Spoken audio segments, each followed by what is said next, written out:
अस्सलामुअलैकुम। उम्मीद है आप सब खैरियत से होंगे, खुश होंगे। तो सुबह इंडिया के मुतालिक वीडियो बनाते हुए मैं ये बात लाजमी तौर पर सोच रहा था कि अभी सबसे ज़्यादा अगर कमेंट या भाई क्वेश्चन करेंगे तो वो पाकिस्तान के बारे में ही होगा, और इसके अलावा नेपाल और बांग्लादेश के लोग भी यही सवाल करेंगे कि भाई इंडिया में ओपन हो गया तो हमारे लिए क्या स्टेटस है। हर किस्म की अपडेट आ गई। जो डिप्टी प्राइम मिनिस्टर हैं, वज़ीर सेहत हैं, उन्होंने भी कह दिया कि इंडिया को निकाल देंगे डार्क रेड से। VFS ने भी कह दिया कि एप्लीकेशन ले लेंगे। लेकिन उसके बाद पाकिस्तान, बांग्लादेश और नेपाल वाले क्या करें, क्योंकि हमारे पास भी अप्रूवल लेटर मौजूद है और हमारे पास भी डॉक्यूमेंट मौजूद हैं, तो हमारे लिए क्या अपडेट है। ये बात उसी वक्त मेरे जहन में थी और उसी के मुताबिक सबसे ज़्यादा कमेंट या क्वेश्चन भाइयों के आए कि भाई जी हमारे लिए क्या अपडेट है। हमें तो इस न्यूज़ का कोई फ़ायदा नहीं हुआ। अगर फ़ायदा हुआ एज़ फार एज़ जो इंडिया में रहने वाले लोग हैं उनको फ़ायदा हुआ, लेकिन हम ना तो इंडिया जा सकते हैं और ना ही इंडिया हमें अलाउ करेगा कि हम वहाँ आकर डॉक्यूमेंट सबमिट करवा सकते हैं। तो फिर क्या चांस है हमारे लिए। स्टार्ट करें पाकिस्तान से। तो मेरा ख़्याल है पाकिस्तानी हुकूमत ने इस सिलसिले में कोई कदम नहीं उठाया। कोई मुल्क पाकिस्तानियों को जिस मर्ज़ी लिस्ट में डाल दे, हम ख्वाब खरगोश के मज़े लेते रहे हैं। अगर हमने सिर्फ आवाज़ उठाई है, हमने नहीं, पाकिस्तानी हुकूमत ने अगर आवाज़ उठाई है तो सिर्फ यूके के मसले को लेकर उठाई है।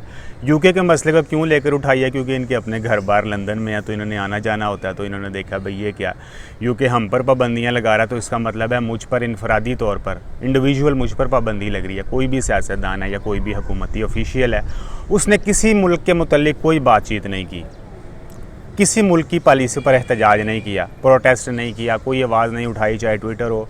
असद उमर साहब भी एनसीओसी को हेड कर रहे हैं, उन्होंने सिर्फ यूके के मसले को एड्रेस किया और किसी मुल्क को इस हवाले से ना तो उन्होंने कोई सिफारिशात दी, ना किसी से कोई डाटा शेयर किया, ना कोई लॉबी की, ना इस सिलसिले में कुछ भी नहीं किया। उन्होंने सिर्फ यूके को एक बुनियाद बनाकर वो ये बात करते रहे कि जी यूके ने हमें इस लिस्ट में डाला तो ये नाइंसाफ़ी है। तो मेरा ख्याल है उनको बाकी कोई लिस्ट नज़र नहीं आ रही थी कि जिन बाकी ममालिक ने भी पाकिस्तानियों को रेड लिस्ट में डाल रखा है।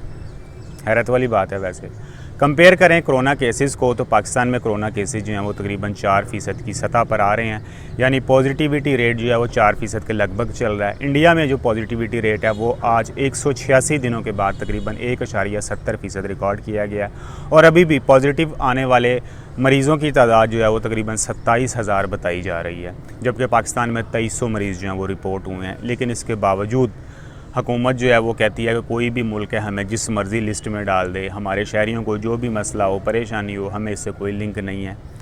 हमारे जो ब्रादर मुल्क हैं, हमारे जिसे हम कहते हैं कि वो हमारे बगैर सांस नहीं ले सकते, हम उनके बगैर सांस नहीं ले सकते, उन ममालिक ने भी पाकिस्तानियों को ऐसी ऐसी लिस्ट में या ऐसी ऐसी पाबंदियों का शिकार कर रखा है। उनकी एम्बेसी भी मौजूद है। चले हम माल्टा के सिलसिले में हुकूमत पाकिस्तान को ये बेनिफिट ऑफ डाउट दे सकते हैं कि माल्टा की एम्बेसी नहीं है, हमारे ताल्लुकात ही नहीं है, रिलेशन ही नहीं है इंटरनेशनल सतह पर, तो हम कैसे वहाँ पर जाकर उनकी हुकूमत को इन्फ्लुएंस कर सकते हैं कि वो हमारे शहरियों को इजाज़त दे। लेकिन जिन ममालिक की एम्बेसीज़ भी मौजूद हैं, लेकिन उनकी हद तक भी हम कोई अपना मुतालबा नहीं मनवा सके, तो फिर यूरोपीय यूनियन या माल्टा की तो बात आप छोड़ दें या बहुत पीछे छोड़ दें, तो मेरा ख्याल है बेहतर है। अभी हुकूमत जो है वो मुकम्मल तौर पर तालिबान के साथ अल्लाह जाने कौन सा जश्न मनाने में मसरूफ़ है। ये मेरा ख्याल है वही सिचुएशन नज़र आ रही है कि बेगानी शादी में अब्दुल्ला दीवाना हम न जाने, जैसे तालिबान के साथ इतने खुशी में खुश हैं कि हमें समझ ही नहीं आ रही तालिबान ने हमें पता नहीं कौन से दाने पा के दे देने हैं। तो अभी तो हुकूमत जो है वो मसरूफ़ है तालिबान के मसले को लेकर के, तालिबान की हुकूमत को दुनिया मान ले, ये कर ले, उनके असासे जो हैं वो जो मुख्तलिफ़ गवर्नमेंट हैं वो रिलीज़ कर दे, फिर ये हो जाएगा, फिर वो हो जाएगा। लेकिन उनके अपने शहरी, पाकिस्तान के अपने शहरी किस क्राइसिस में है, महंगाई की क्या सूरत हाल है, लॉ एंड ऑर्डर की क्या सूरत हाल है, उस मसले पर या इन इश्यूज़ पर मुकम्मल तौर पर खामोशी है। तो मेरा ख्याल है हमें भी फिर जश्न ही मनाना चाहिए तालिबान के साथ मिलकर के, बल्ले बल्ले हो गई, वाह वाह हो गई, तो हम भी आपके साथ हैं। जिस तरह की हुकूमत कर रही है हम भी तालिबान के जश्न में शरीक हो जाते हैं, तो फिर हम भी उसी तरह गुजारेंगे जैसे भी चल रही है। बाइस्ड रवैया सिर्फ इस बात से देख लें कि कुवैत ने PIA पर यह पाबंदी लगा दी कि कोरोना की वजह से हम अभी इजाज़त नहीं दे सकते PIA को वो कुवैत के लिए परवाज़ें ऑपरेशनल रखे। चलें सही है जी, उन्होंने कोरोना की वजह से, हर मुल्क कोरोना को लेकर अपनी पॉलिसी में आज़ाद है, उन्होंने कोरोना को लेकर PIA पर यह पाबंदी आयद कर दी। PIA की फ़्लाइट्स कुवैत के लिए बंद हो गई, लेकिन उसके बावजूद कुवैत एयरलाइंस पाकिस्तान के लिए मुसलसल ऑपरेशन कर रही है, लोगों को लेकर भी आ रही है, लोगों को लेकर भी जा रही है और बिज़नेस भी कमा रही है। लेकिन दूसरी तरफ PIA पर यह पाबंदी है। PIA ने मुसलसल रब्ता किया कि आप ख़ुद तो ऑपरेशन कर रहे हो पाकिस्तान के लिए, लेकिन हमें क्यों नहीं इजाज़त दे रहे। अभी तक उन्होंने कोई जवाब नहीं दिया।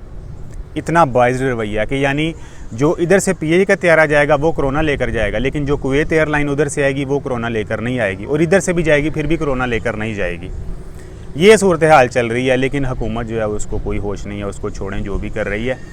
तनकीद का निशाना बंदा उस वक्त बनाता है जब उसके पास हल हो। हमारे पास क्या हल है कि जिस तरह बाकी गवर्नमेंट कर रही हैं आप भी उस तरह करें, जो भी आपके पास डाटा। ठीक है, आपने 4 दिन ज़रूर जश्न मनाया कि पाकिस्तान में कोरोना पॉजिटिविटी रेट उस तरह नहीं है, मरीज़ भी कम रिपोर्ट हो रहे हैं, हमने स्मार्ट लॉकडाउन लगाया ये वह, लेकिन हुकूमत दूसरी हुकूमतें जो हैं वो इस मुतालबात या इन सिफारिशात को नहीं मानती। उनके लिए बाकायदा डाटा शेयर करना पड़ता है, जो भी एक प्रोटोकॉल बना हुआ है उसके मुताबिक चलें। आप देखिए किस मुल्क ने किस हवाले से हमारे शहरियों पर पाबंदी लगा रखी है उनके लिए।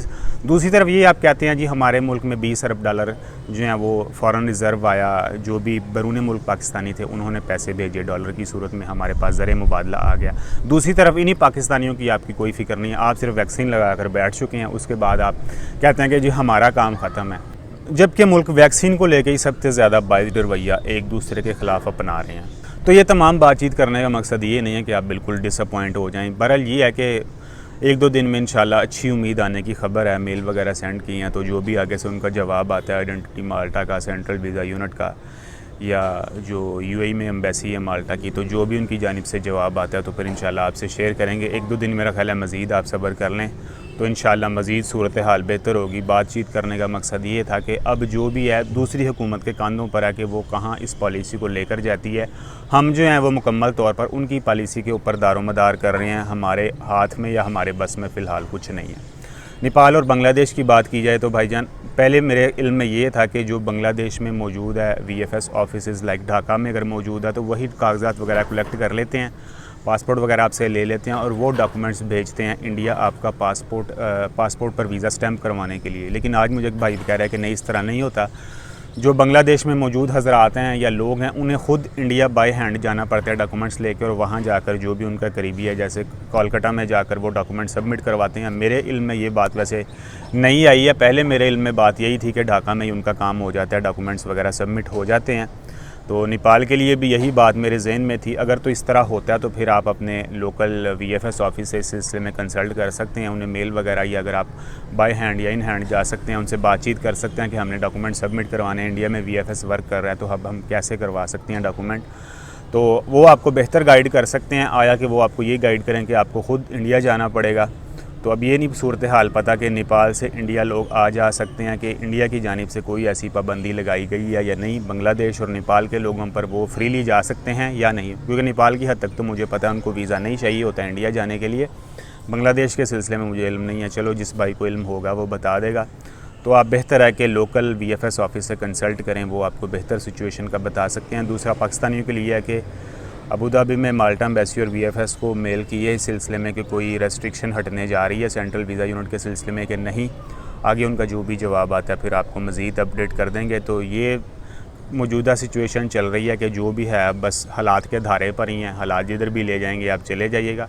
आपके अलावा दुनिया बहुत परेशान है, जो सऊदी अरब को जाने वाली परेशान दुनिया बैठी है, 1 नहीं 2 नहीं लाखों की तादाद में दुनिया ऐसी बैठी है। सऊदी अरब सिर्फ अब पाकिस्तानी तकरीबन 30 लाख पाकिस्तानी आज से 1-2 साल पहले तो सऊदी अरब में रह रहे थे, अभी उनकी तादाद एग्जैक्ट कितनी है मुझे पता नहीं है। लेकिन जो अफराद भी आए हैं गुज़िश्ता जनवरी से पाकिस्तान में, उसके बाद वापस कोई नहीं जा सका। कॉरिडोर कंट्री से 4-5 लाख लगा कर ज़रूर गए हैं लोग, लेकिन ये कितनी तादाद होगी, बहुत थोड़ी होगी। हर बंदा इतने पैसे तो अफोर्ड नहीं कर सकता, और ये 12 एजेंट वाला ये वो सिलसिला चलता है, तो फिर ज़्यादा बंदे जो हैं वो इस सिलसिले में एतबार भी नहीं करते कि पता नहीं हमारे साथ एजेंट फ्रॉड करेंगे क्या होंगे। लेकिन वो बहुत थोड़ी तादाद है जो गई है। अभी भी लाखों की तादाद में दुनिया अभी भी बेरोज़गार घरों में बैठी हुई है इस इंतज़ार में कि कब फ़्लाइट स्टार्ट होती हैं और कब हम जा सकते हैं। वैक्सीन भी लगवा रखी है, अप्रूव्ड वैक्सीन भी लगवा रखी है, वैक्सीन सर्टिफिकेट भी हाथ में है, लेकिन उसके बावजूद हुकूमत की जानिब से इन शहरियों के लिए फ़िलहाल कुछ भी नहीं कहा गया। सिर्फ उन्होंने अपने मफाद के लिए UK के लिए आवाज़ उठाई है कि हमारे घर बार, हमारी फैमिलीज़, हमारे जो भी लेन देन है, हमारा जो भी बिज़नेस है वो UK के साथ जुड़ा हुआ है, अगर UK हमें नहीं इजाज़त दे रहा तो फिर वो UK के लिए बढ़ चढ़ के बोलते हैं, दूसरे किसी भी मुल्क को लेकर खामोश बैठे रहते हैं। अनफॉर्चुनेटली ऐसे नहीं होना चाहिए था। तो मेरा ख्याल है वीडियो जो है वो तवील होती जा रही है, तो अगर आपका कोई कमेंट हो तो इस सिलसिले में आप ज़रूर कर सकते हैं। कोई अगर बात गलत हो गई हो तो उसकी करेक्शन भी कर सकते हैं। आपके सपोर्ट का, आपके कीमती टाइम का बहुत शुक्रिया। अपना ख्याल रखिएगा। अस्सलामु अलैकुम वरहमतुल्लाहि वबरकातुहू।